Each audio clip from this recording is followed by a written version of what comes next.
오늘 본문은 이제 사도행전 4장에 스데반의 순교 이후에 이제 디아스포라로 인해서 흩어진 교회가 그동안 겪어보지 않은 새로운 환경을 접하게 됩니다. 우리 사도행전 11장 19절 말씀을 다시 한번 보겠습니다. 그때에 스데반의 일로 일어난 환란으로 말미암아 흩어진 자들이 베니게와 구브로와 안디옥까지 이르러 유대인에게만 말씀을 전하는데, 여기서 우리가 주목해야 될 것은요, 먼저 이제 복음이 예루살렘과 유다 지역 밖으로 나가게 됐다는 것입니다. 스데반의 순교 사건 이후에 예루살렘 교회 박해로 인해서 흩어진 성도들이 이렇게 페니키아, 키프로스, 안디옥까지 가서 복음을 전했다는 것입니다. 그리고 나서 유대인이 아닌 이방인들에게 복음을 전하게 되는데요. 여러분 한번 이 19절과 18절의 차이를 한번 찾아보시겠습니까? 19절을 다시 한번 보면 흩어진 자들이 베니게와 구브로 안디옥까지 이르러, 누구에게만 말씀을 전했습니까? 유대인에게만 말씀을 전했는데요. 20절을 같이 보시면 그 중에 구브로와 구레네 몇 사람이 안디옥에 이르러, 이들은 누구에게도 복음을 전했습니까? 헬라인에게도 말하여 주 예수를 전파하니. 여기서 차이가 유대인이 아닌 이방인에게도 복음을 전했다라는 것입니다. 이렇게 땅끝까지 이르러 복음의 증인이 되리라라는 이 사도행전 1장 8절의 말씀이 오늘 이 안디옥 교회를 통해서 이루어지고 있는 것을 보게 됩니다. 지금까지 예루살렘 교회는 한 번도 경험해 보지 못한 새로운 환경에서 새롭게 시작한 교회가 바로 오늘 본문의 안디옥 교회라는 것을 알 수 있습니다. 이것은 지금 오늘 우리가 코로나 팬데믹으로 인해서 지금 우리 교회들이 한 번도 겪어보지 못한 이런 일들을 우리가 지금 겪고 있습니다. 이때 우리가 어떻게 해야 될 것이냐, 교회에 가야 될 길을 보여주는 오늘 이 시대 교회의 뉴 노멀의 모델이 바로 안디옥 교회라는 것입니다. 예루살렘 교회의 새로운 변화를 요구하는 새 시대 뉴 노멀 교회가 바로 오늘 본문의 안디옥 교회였다는 것입니다. 오늘 본문 사도행전 11장 앞에 1절부터 18절까지 말씀은 우리가 함께 읽지 않았는데요. 여러분 그게 다 지난주 10장에 베드로의 환상 이야기가 다시 나오고 있습니다. 이것은 지난주에 베드로 환상을 통해서 베드로의 이견을 깨라, 선입견과 편견을 없애기 위해서 일견, 백문이 불여일견을 가져야 된다 말씀드렸는데요. 초대교회의 새로운 변화를 요구하고 있다는 것입니다. 이것이 11장에 또 반복되는 것은 변화라는 것이 결코 쉽지 않다라는 것을 우리가 알 수가 있습니다. 변화를 위해서는 여러분 이 시력이 좋으셔야 돼요. 여러분 눈 건강을 위해서 비타민 A 드시고 또 루테인 드시고 여러 가지 챙겨 드실 텐데, 이 눈이 좋다는 게 단순히 시력만 좋은 게 아니지 않습니까? 이 시력이 좋으면 저 멀리 있는 것이 더 잘 보일 수 있잖아요. 그런데 이 시야도 중요합니다. 시야를 넓게 볼 수 있어야 되는데, 이 농내장에 오면은 시야가 좁아지지 않습니까?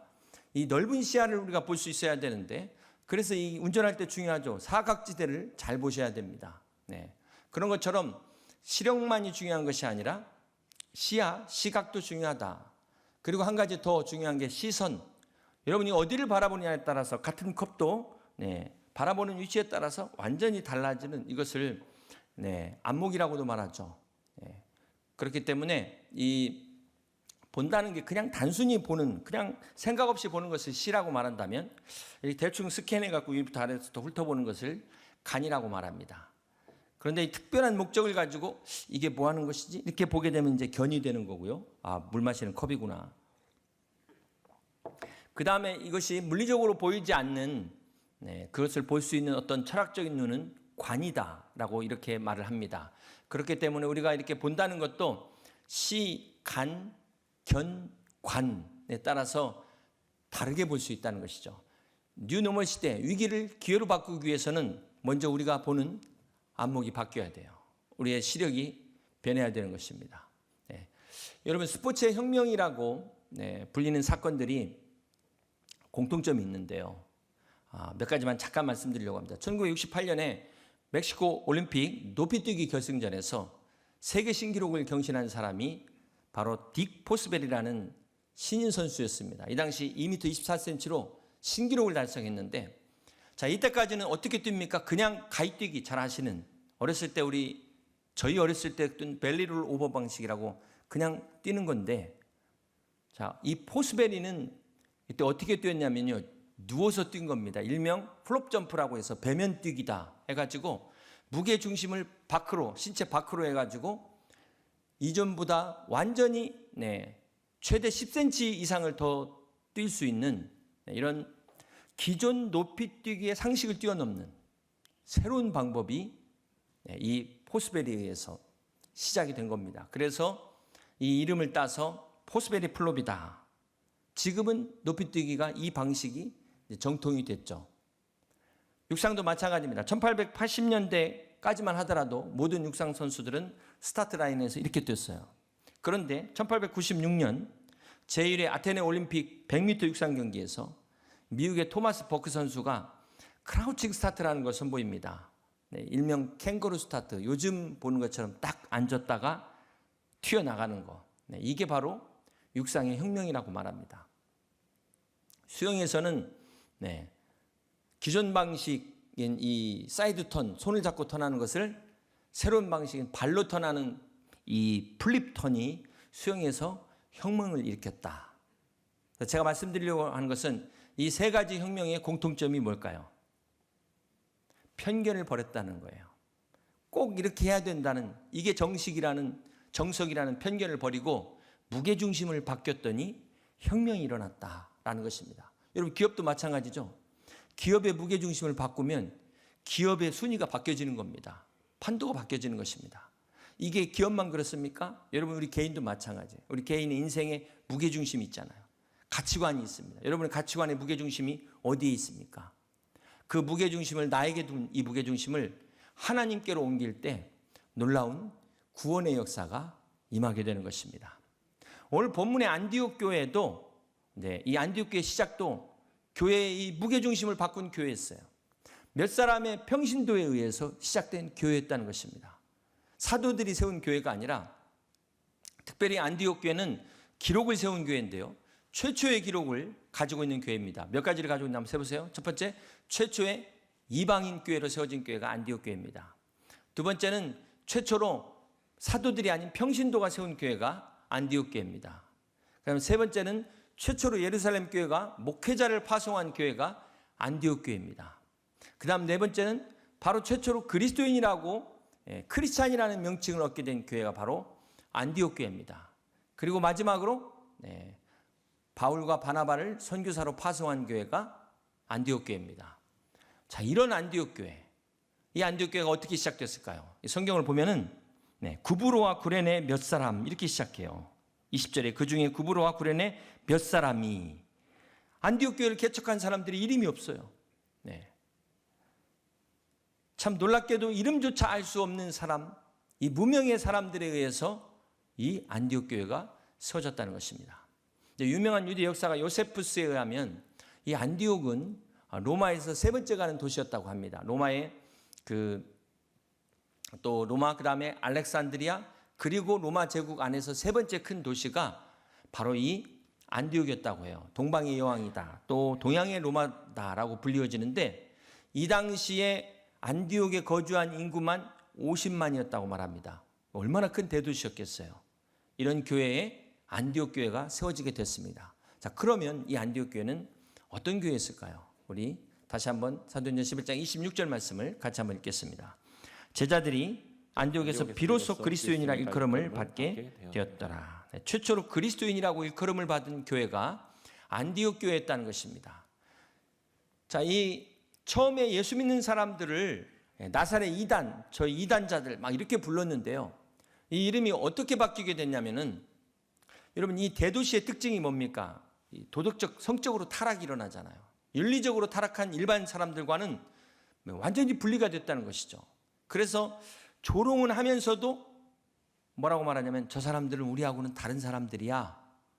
뭔가 신비로움이 있는, 뭔가 우리하고는 차원이 다른 경건한 사람들이, 약간 그 존경하는 마음들이 포함되어 있는, 그러면서 차츰차츰 그리스도인들이라고 부르게 됐다는 것입니다.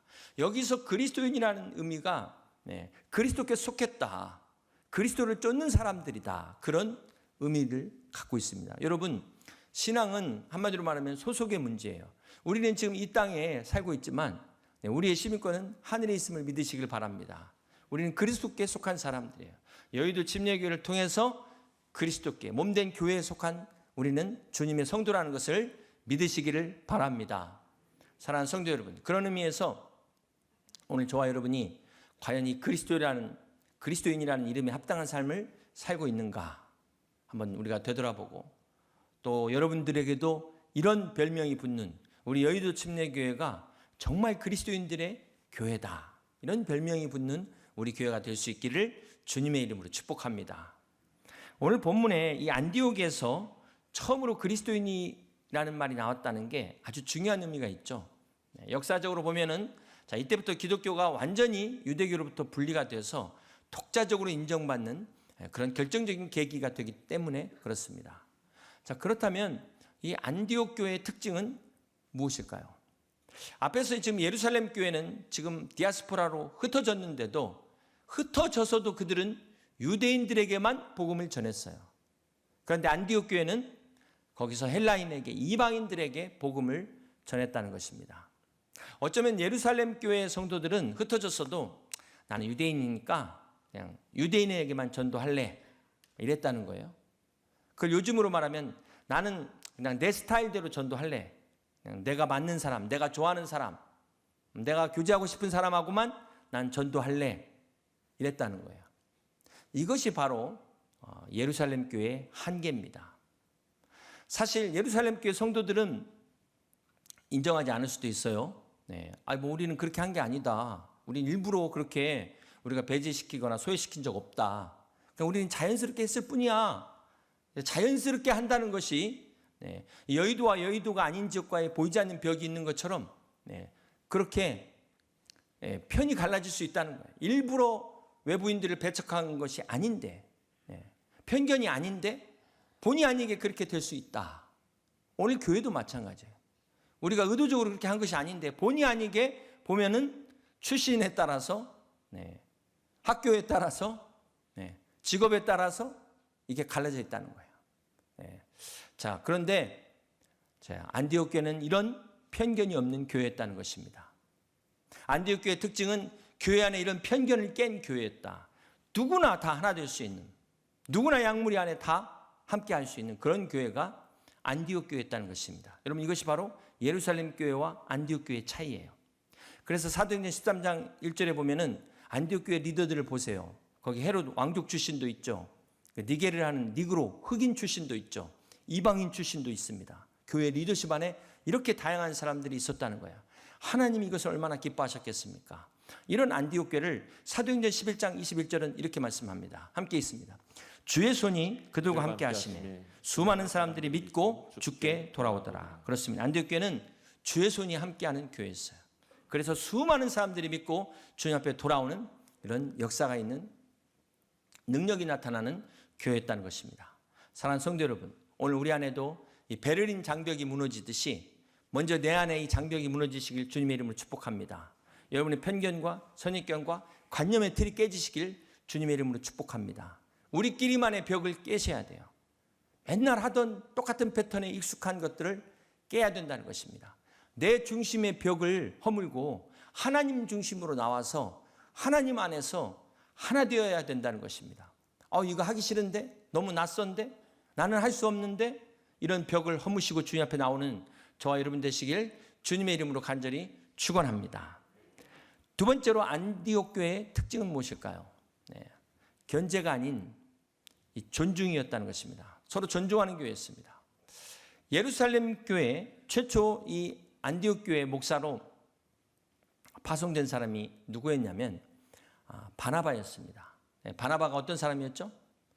여러분, 사도행전 4장에서 아나니아와 삽비라 나올 때 바나바는 자신의 밭을 다 팔아서 주님 앞에 드렸던 그 사람이 바로 바나바입니다. 기억나십니까? 이 한마디로 어디서 듣도 보도 못한 듣보잡 출신이 지금 예루살렘 교회를 잘 다니고 있는데 어느 날 안디옥 교회로 가라. 네가 안디옥 교회 가서 목회해. 그랬을 때 여러분, 이 바나바가 어땠을까요? 여러분, 바나바가 주저없이 나섰을 것이다. 아니면 억지로 와저 못해 갔을 것이다. 어떻게 생각하십니까? 눈물을 흘리면서 어쩔 수 없이 순종했다. 아니면 정말 기쁨으로 순종했을 것이다. 여러분, 어느 쪽이십니까? 사실 우리가 이렇게 오늘 목장 헌신 예배 드리면서 약물이 분가식도 했는데요. 이 약물이 분가한다는 게 결코 쉬운 일이 아닙니다. 여러분, 왜 우리끼리 잘 모이는데 나누냐? 반드시 이런 분이 계시거든요. 그리고 어떤 분들은 사이가 너무 좋다 보니까 새로운 사람들이 오는 게 싫은 분들도 있을 수 있어요. 그리고 나누는 거 싫어하는 분이 있을 수 있어요. 네. 근데 그것은 약물의 본질을 잃어버린 것입니다. 교회의 본질을 잊어버렸기 때문에 주님께서 디아스포라 시킨 거잖아요. 근데 이것을 마치 막 무슨 생리별하는 것처럼 그렇게 생각하시는데 그러면 안 된다는 거예요. 그러면은 우리가 본질을 놓치게 되는 것입니다. 그래서 그리스도인들은 항상 고스톱을 잘해야 된다 그랬어요. 주님이 가라고 하면 가고 서라면 서고 이 고, 스톱 이걸 잘하셔야 돼요. 뱅크 오브 아메리카의 회장인 찰스 홀리데이는 그 혁신에 두 가지 용기가 필요하다 이런 말을 했어요. 여러분, 모든 것을 버릴 수 있는 용기와 절대로 버려서는 안 되는 사수해야 될 용기 두 가지가 필요하다라는 말을 했는데요. 이게 영적으로도 마찬가지입니다. 복음이라는 본질 외에 그 어떤 것도 다 버릴 수 있는 용기가 필요하다는 것입니다. 반대로 그 어떤 것보다도 이 본질인 믿음만큼은 버리지 않는 이 용기가 필요하다는 거예요. 오늘 본문의 25절을 보면은 이 바나바가 사울을 찾으러 다소까지 가는데요. 여러분, 이게 결코 쉬운 문제가 아닙니다. 이 당시 사울이 어떤 사람이었습니까? 지금 믿는 사람 잡아 가두기 위해서 얼마나 살기가 등등했습니까? 근데 이 사울이 어느 날 갑자기 회심했다는 거예요. 이거 과연 누가 믿을 수 있을까요? 이거 정말 사울이 지금 속이고 위장하고 와가지고 우리 싹 잡아가려고 하는 거 아니야? 전부 이렇게 의심하고 있는데 아무도 사울이 변화됐다는 걸 믿지를 못하는 거예요. 이때 누가 나섭니까? 바로 바나바가 나섭니다. 여러분, 만약 이때 바나바가 없었다면 사울이 교회 안에서 인정받기까지 아마 상당한 시간이 걸렸을 것입니다. 모든 사람들이 이렇게 기피했던 사울을 바나바는 직접 찾아갔어요. 다소까지 찾아간 것입니다. 여러분, 오늘 사도행전 11장의 주인공은 바로 이 바나바입니다. 바나바는 사도 바울을 미리부터 알아봤어요. 떡잎부터 알아본다고. 더 중요한 것은 그럼에도 그를 견제하지 않고 바울을 세웠다는 것입니다. 여러분, 구약의 사울왕 기억하십니까? 그는 다윗의 됨됨이를 알았잖아요. 다윗의 됨됨이를 알고도 그는 어떻게 합니까? 자기 아들 요나단의 친구인데 아들뻘인데도 그걸 라이벌로 생각하고 경쟁했어요. 그래서 결국 그 인생마저 불행하게 끝나지 않습니까? 그런데 정말 바나바야말로 이 사울은 라이벌이에요. 충분히 자신의 라이벌이 될 수 있는 깜입니다. 그럼에도 불구하고 그를 찾아가서 같이 사역하자고 데려왔다는 거예요. 여러분, 사도행전 13장 7절을 보시면 이 이름의 순서를 한번 보십시오. 누가 먼저 나오는지. 바나바와 사울을 불러 하나님의 말씀을 듣고자 하더라. 여기까지는 바나바가 먼저 나오는데 이제 43절부터는 순서가 싹 바뀝니다. 우리 함께 같이 볼까요? 회당의 모임이 끝난 후에 유대인과 유대교에 입고한 경건한 사람들이 함께 있습니다. 많이 바울과 바나바를 따르리니. 여기서부터는 이제 바울이 순서가 앞으로 나오면서 바나바는 점점 역사의 뒤안길로 사라지게 됩니다. 자, 그런데도 이 바나바는 자신을 드러내지 않고 바울을 세운 사람이에요. 오직 하나님의 사역만을 생각했다는 것입니다. 이것이 바로 안디옥 교회 부흥의 비결이다. 오늘 우리는 왜 부흥하지 못할까요? 나를 먼저 내세우려고 하고 다른 사람을 세우기보다도 끌어내리려고 하다 보니까 교회 안에 갈등과 시험이 있는 것입니다. 사랑하는 성도 여러분, 오늘 교회 안에는 이런 바나바와 같은 사람이 필요해요.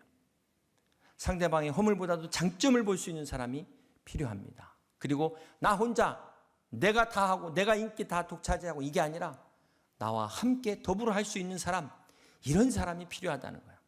이런 바나바, 본래 이름은 요셉입니다. 근데 바나바는 예루살렘 교회가 붙여준 별명이었어요. 그 별명의 뜻이 뭡니까? 위로의 아들이다. 격려자라는 것입니다.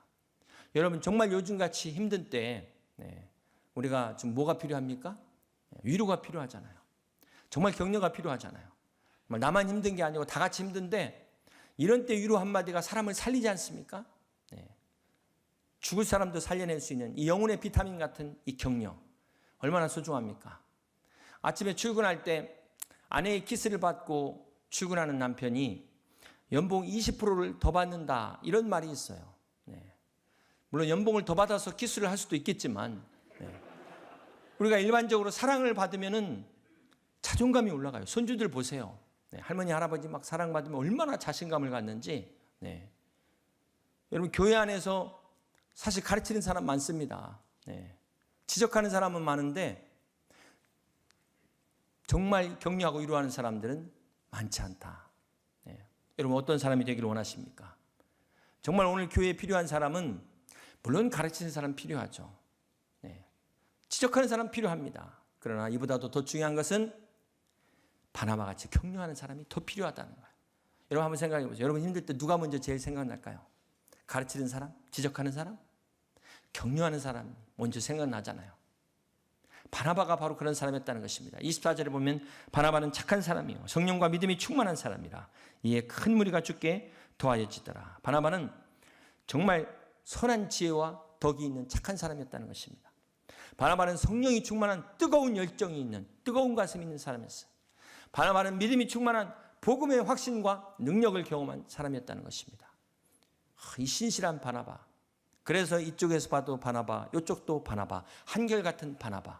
기쁠 때도 바나바, 슬플 때도 바나바. 교회가 어려울 때도 바나바. 교회가 어려울 때는 다 잠수 타가지고 어디로 갔는지 나타나지 않는 그런 사람들도 있는데 끝까지 함께한 사람이 바나바였다는 것입니다. 오늘 우리가 모범으로 삼아야 될 진정한 크리스찬의 모습이 바로 바나바라는 것입니다. 오늘 진정한 목자의 모습이 바로 이 바나바라는 것입니다. 그래서 우리가 바나바를 통해서 배워야 될 게 참 많은데요. 가장 중요한 것은 장점을 볼 줄 아는 사람이다. 장점을 볼 줄 아는 사람. 바나바는 사울의 모든 과거를 다 알고 있는 사람이에요. 스데반의 그 죽음의 순교 현장에서 증인으로 섰던 그 사울, 이 모든 사울의 악한 죄를 다 알고 있었는데도 불구하고 그 허물을 다 용서합니다. 그리고 다소까지 찾아가서 삼고초려를 해요. 정말 오늘 목자들의 모델 아닙니까? 진정한 목자들의 모델. 그런 교회가 어떤 교회가 됐다고 말하고 있어요. 이 바나바가 섬기는 교회가 바로 주의 손이 그들과 함께 하심에 수많은 사람들이 믿고 주께 돌아오는 역사가 일어났다는 것입니다.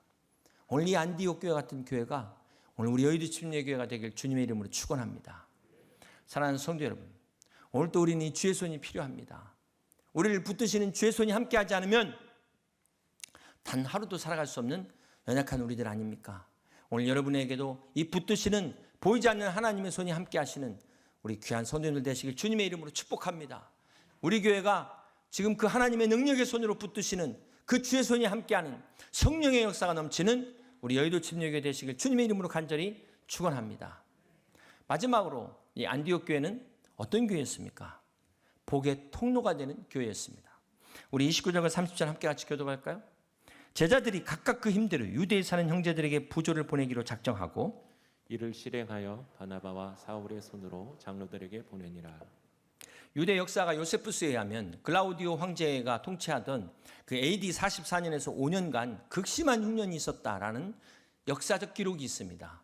이때 예루살렘 교회도 이 흉년으로 인해 가지고 많은 어려움을 당했다는 것입니다. 그런데 이 어려움을 안디옥 교회가 팔을 걷어붙이고 나선 거예요. 지교회가 모교회를 돕고 있는 겁니다. 여러분 이렇게 안디옥 교회는 어떤 교회였습니까? 사랑을 나누는 교회였어요. 그렇습니다. 사랑하는 성도 여러분, 안디옥 교회가 이렇게 사랑을 누리려고만 하지 않고 나눴기 때문에 하나님께서 더 큰 복을 주셔서 안디옥 교회를 통해서 소아시아 유럽까지 세계 선교를 감당하는 그런 귀한 교회로 세워졌던 것처럼 오늘 우리 여의도 침례교회도 안디옥 교회처럼 나누는 교회가 되기를 주님의 이름으로 축복합니다. 그래서 우리도 은혜를 갚는 그런 교회가 될 수 있기를 주님의 이름으로 간절히 축원합니다. 그런 의미에서 저희 교회가 지난번에 정말 이 코로나로 어려움 가운데 있는 선교사님들을 1억을 우리 교단에 후원했는데요. 이번에는 국내 미자립 교회를 위해서 저희가 또 1억을 후원하려고 합니다. 사랑하는 성도 여러분, 이 일에 십시일반으로 동참하셔서 안디옥 교회가 주님으로부터 받은 이 사랑을 자신들에게만 머무르게 하지 않고 예루살렘으로 다시 흘려보냈던 것처럼 오늘 저와 여러분도 받은 사랑을 함께 흘려보낼 수 있는 우리 여의도 침례교회 성도들이 다 되시기를 주님의 이름으로 축복합니다.